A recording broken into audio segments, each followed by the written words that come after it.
We're playing Space Simulator. Okay guys, so this is how you spawn wheels when you are new. Then I spawn a lot of them. But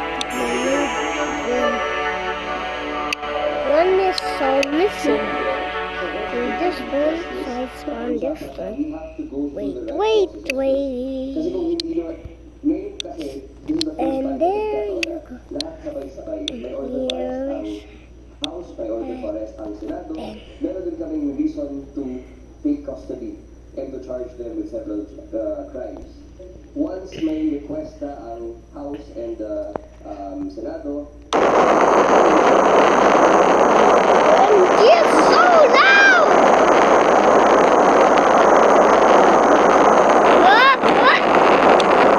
Let's clear all of them. Si Alice Go. Let's clear it. As early as July 18, wala na siya dito sa Pilipinas eh. Siguro, pero nalaman natin Clear Belderia. around thereabouts. So, in other words, even us, hindi kami binigyan ng briefing. Diba? Kung in confidence yan, sana hindi naman ng executive session. Different. At Playing menu. We're playing Space Simulator. sa kanilang counterpart sa ASEAN. We got the information last August 15. Build your rocket.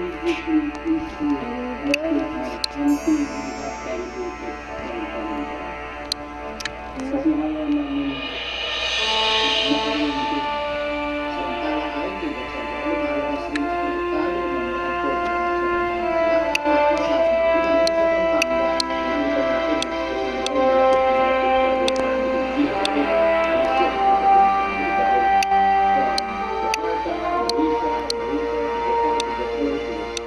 Indonesia,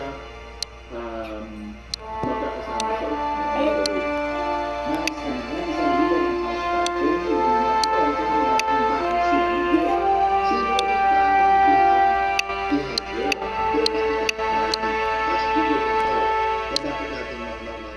Kasi yung criminal intent, ano, yung mga nangyari mga criminal intent sa Peru, sa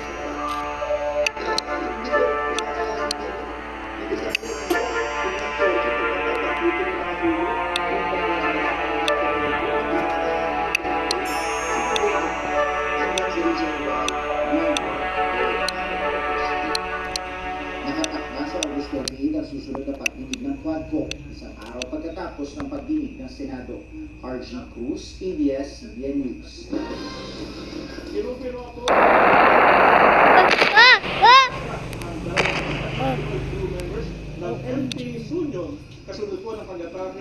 That was so close. Ito hindi natin ma-work. It's not working. So,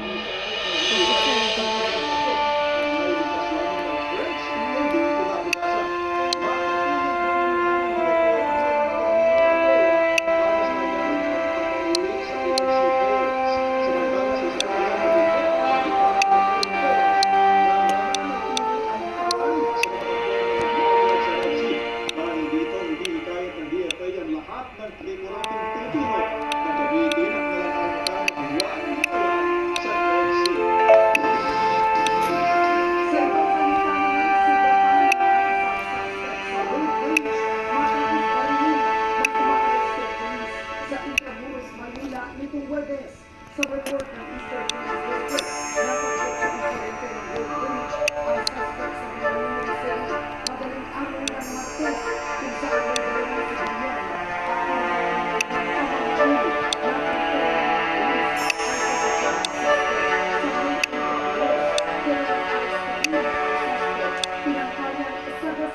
ang pulis. Pinaputokan naman ng mga pulis ang suspect. Nakargado rin ng baril. Nagtabi siya ng 2 tama ng bala sa braso. Naharap sa patong-patong na kaso ang suspect na nagpapagaling ngayon sa ospital.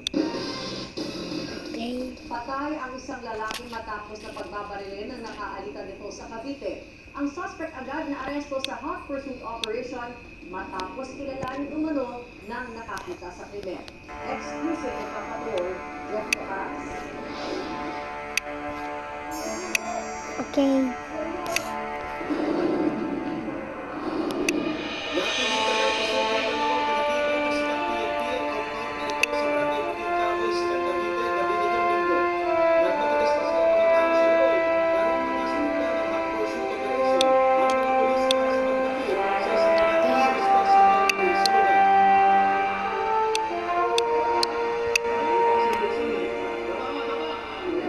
Hinalugog ng mga pulis ang bawat kwarto at sulok ng lugar.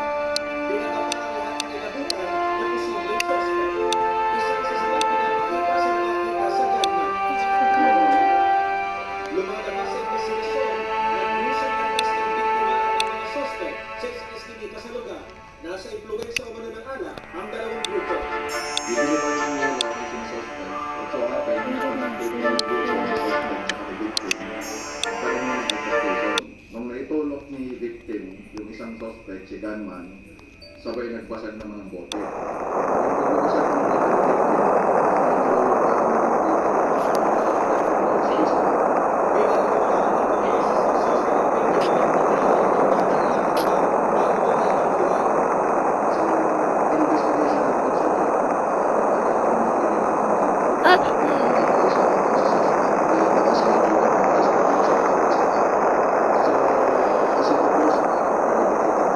talagang sinadya niya magdala ng baril.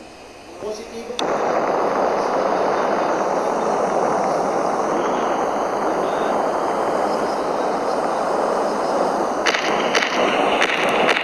naman niya, Pao-Marie.